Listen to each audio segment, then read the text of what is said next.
ఎన్నికల నేపథ్యంలో ఎన్నికల సంఘం జగన్మోహన్ రెడ్డికి చుక్కలు చూపించబోతుందా?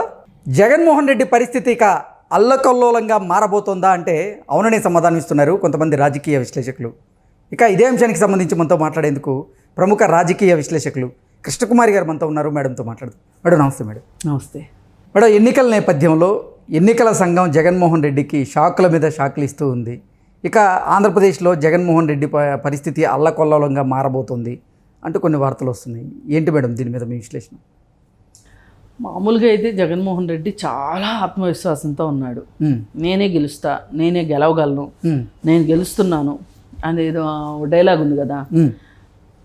నేను విన్నాను, నేను చూశాను, నేను విన్నాను, నేనున్నాను, నేను ఉన్నాను, నేను విన్నాను అనే డైలాగ్ ఉంది కదా. అంత కాన్ఫిడెంట్గా ఉన్నాడు. అంత కాన్ఫిడెంట్గా ఉండేసరికి ఇప్పుడు కొంచెం దోశ తిరగేశారు. ఎవరు? ఇంకెవరు వేస్తారు? బీజేపీ వాళ్ళు వేశారు, కేంద్ర ప్రభుత్వం వాళ్ళు. అక్కడి నుంచి డైరెక్ట్గా ఆదేశాలు వచ్చాయి. ఆదేశాలు ఏంటంటే కొంచెం సారికి నట్లు బోల్ట్లు బిగించండి అని. ఈ నట్లు బోల్ట్లు బిగించే దాంట్లో భాగంగానే అన్నీ వస్తున్నాయి వరుసగా, ఒక్కొక్కటి షాక్ మీద షాకు, షాక్ మీద షాకు. మొదటగా డీజీపీని మార్చడంతో మొదలైంది షాకు. అంతకంటే ముందు కూడా ఒకటి జరిగింది, కాకపోతే అది మామూలుగా లోకల్గానే తీసుకున్న నిర్ణయం. అదేంటంటే సచివాలయ ఉద్యోగి ఒక రెడ్డి ఉంటే ఆయన కార్మిక సంఘ నాయకుడిలాగా, యూనియన్ లీడర్ లాగా ఉంటే అతన్ని మార్చారు. మరీ అతను ఆగడాలు మితిమీరేసరికి అతన్ని మార్చారు. కానీ పై స్థాయి నుంచి మార్పు ఎట్లా వచ్చింది అంటే డీజీపీని మార్చడంతో మొదలైంది. ఒకప్పుడు ఈ ఎన్నికల కమిషనర్ మీనా మాట్లాడిన దానికి ఇప్పుడు మాట్లాడుతున్న దానికి చాలా వ్యత్యాసం ఉంది. అంటే భూమికి ఆకాశానికి ఉన్నంత వ్యత్యాసం ఉంది. అంటే జగన్మోహన్ రెడ్డి కోరుకున్నది ఇదే. మీనా అలా ఉండాలనే కోరుకున్నాడు, కానీ మీనా ఇలా మారతాడని మట్టుకు ఊహించలా. మారాడు. ఎందుకు మారాడు, ఎలా మారాడు? ఏది ఏమైనా సరే మీనా ఏం చెప్తున్నారు అంటే, హరిహరాదులు దిగి వచ్చినా సరే నా రూల్ బుక్ ప్రకారమే నేను ఉంటా, నేను ఎవ్వరి కోసం ఇటు అటు జరగ అని శపథం చేసి కూర్చొని ఏజెంట్లు దగ్గర నుంచి మొదలెట్టి, పోలింగ్ ఏజెంట్లు ఉంటారు కదా, వాళ్ళ దగ్గర నుంచి మొదలెట్టి అన్ని విషయాల్లోనూ పకడ్బందీగా చూసి చూడనట్టు పోతే ఎక్కడ మాట పడాల్సి వస్తుందో అన్నట్లు ఇప్పుడు చర్యలు తీసుకుంటానికి సిద్ధమయ్యాడు. అంటే జనరల్గా ఏం తీసుకుంటుంటారంటే వీళ్ళు ఇప్పుడు ఏజెంట్లు ఉన్నారు, వాళ్ళు ఏమైనా ఇంతకుముందు కేసుల్లో ఉన్నారా వాళ్ళు అనేది ఒకటి చూస్తారు. కేసుల్లో ఉన్న వాళ్ళని ఏజెంట్లుగా పెట్టుకోరు. ఎందుకంటే అక్కడికి వచ్చి ఏదైనా గలాట చేశారనుకోండి, అలవాటు ప్రకారం కష్టం కదా. అలాగే డ్రై డే అని పాటిస్తారు. అదేంటి అంటే 48 గంటల పాటు దగ్గర లేదంటే 36 గంటల పాటు కొన్ని చోట్ల అవి తాగి కొట్టుకుని చేస్తారనేది ఒకటి, శాంతి భద్రతలకి విఘాతం కలగకుండా. అలాగే ఈ అభ్యర్థులు కూడా అక్కడి నుంచి మందు తీసుకొని వీళ్ళకి పోయిస్తారు, పంచుతారు అనేది ఒకటి. ఇలాంటి విషయాల్లో అది ఖచ్చితంగా పాటిస్తారు. కానీ మనం అనుకుంటాం ఖచ్చితంగా అంటే రూల్ బుక్లో ఉంటుంది, కానీ పాటించరు. అంటే ఏ ఏరియాలో వాళ్ళు ఎవరికైతే కొమ్ము కాద్దాం అనుకుంటున్నారో వాళ్ళ ఏరియాలో చూసి చూడనట్టు పోతారు.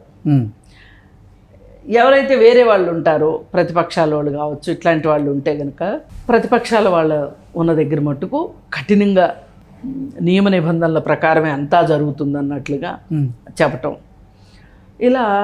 ఇలాంటి విషయాల్లో ఎన్నికల సంఘానికి చాలా హక్కు ఉంటుంది. పైగా ఇంకొకటి ఏం చేశారు అంటే, ఇదివరకైతే మనం ఇది ఎక్స్పెక్ట్ చేసేవాళ్ళం కాదు, కోర్టు లబ్ధిదారులకి వాళ్ళ అకౌంట్లో డబ్బులు వేయమంటే కూడా ససేమిరా ఎన్నికల సంఘం ఒప్పుకోలే. ఎలక్షన్ అవ్వాలి అప్పుడు మాత్రమే వెయ్యాలి అని చాలా గట్టి ఆదేశాలు. అంటే నిజంగా పరిపాలన ఇప్పుడు తీసుకుంది ఎన్నికల సంఘం చేతిలోకి. నిన్న మొన్నటిదాకా వాళ్ళ కిందే ఉంది. ఉమ్. జగన్మోహన్ రెడ్డి కావచ్చు, మిగతా మంత్రులు కావచ్చు, వాళ్ళు ఆడింది ఆట పాడింది పాటగా జరిగింది. ఎప్పుడైతే కేంద్ర బీజేపీ పెద్దలు ఆంధ్రప్రదేశ్ పర్యటనకు వచ్చారో ఆ తరువాత అంటే అమిత్ షా గారు, ప్రధాని మోదీ గారు ఎన్నికల ప్రచారానికి వచ్చిన తరువాత పరిస్థితులు మారాయి అంటూ కొన్ని వార్తలు వస్తున్నాయి. అవును, సీఎం రమేష్ మీద దాడి జరిగిన తర్వాతనే డీజీపీని మార్చారు కదా. అలాగే ఎన్నికల సంఘం గురించి కూడా కొన్ని అనుమానాలు వ్యక్తం చేశారు. వ్యక్తం చేసేసరికి బాగా స్ట్రిక్ట్ ఆర్డర్స్ వచ్చినాయి పైనుంచి. ఈలోపు వీళ్ళేదో సర్దుబాటు చేసి ఉంటారు నిజానికి. ఏమి కుదరవు బాబు జాంతానాయ్, మా లెక్క ప్రకారమే మేము ఉంటాము అని చెప్పి ఎన్నికల సంఘం అధికారి చెప్పటము, ఆదేశాలు జారీ చేయటము అన్నీ జరిగిపోయినాయి క్షణాల్లో. ఇప్పుడు ఈ అకౌంట్లో డబ్బులు వేసే విషయంలో ఈసీ ఇంకా కొంచెం పదునైన మాటలు వాడింది. అసలు మీరు ఇన్నాళ్ళు ఏం చేశారు? ఇన్నాళ్ళు లేని డబ్బు ఇప్పుడే మీకు ఎలక్షన్ రేపు ఎల్లుండి అనగా మీకు డబ్బులు ఎక్కడి నుంచి వచ్చినాయి మీకు? అసలు అంటే మీరు ఉద్దేశపూర్వకంగానే ఆఖరి నిమిషంలో వేసి ఆ లబ్ధిదారుల అనుగ్రహాన్ని పొందాలనుకున్నారా ఓట్ల రూపంలో? ఇలా చేయడానికి వీల్లేదు. ఎన్నికల సంఘం ఉన్నది ఎందుకు?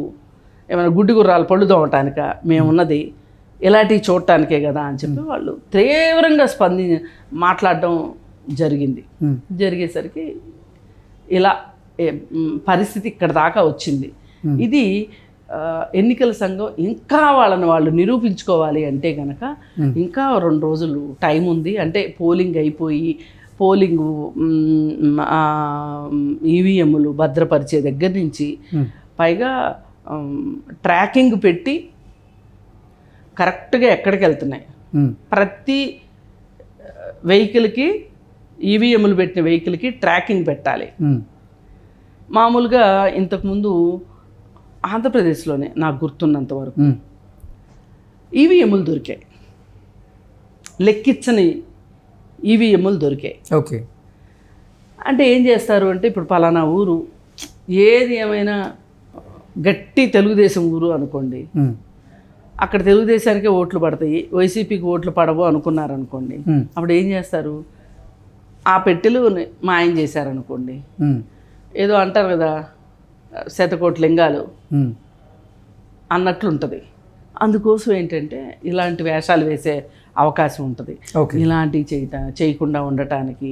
పైగా ఇంకొకటి, టీచర్లు, ప్రభుత్వ ఉద్యోగులు ఇప్పుడు ఎలక్షన్ సిబ్బందిగా వస్తారు కదా, వీళ్ళు కూడా ఏమైనా అశ్రిత పక్షపాతానికి పాల్పడతారా?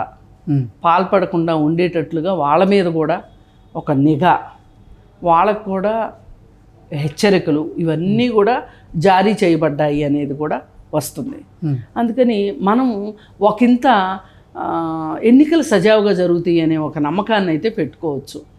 అంటే మామూలుగా అధికారులు కూడా ఇలా పని చెయ్యాలి. ఎవరో ఢిల్లీ వాళ్ళు చెప్పారని మోడీ విజయవాడ విజయవాడ పర్యటనకు వచ్చినప్పుడు మాత్రమే ఇలాంటి చర్యలు తీసుకోవడం అనేది కరెక్ట్ కాదు. కానీ అధికారులాగా పనిచేస్తే ఎవరి ఆదేశాలు లేకోకుండా రూల్ బుక్ ప్రకారం వాళ్ళు చేస్తారు. ప్రతి వాళ్ళకు ఒక రూల్ బుక్ ఉంటుంది కదా, రూల్ బుక్ ప్రకారం చేస్తారు. మనం కూడా కోరుకునేది అదే, రూల్ బుక్ ప్రకారమే న్యాయబద్ధంగా చట్టబద్ధంగా పనిచేయమని చెప్తాం.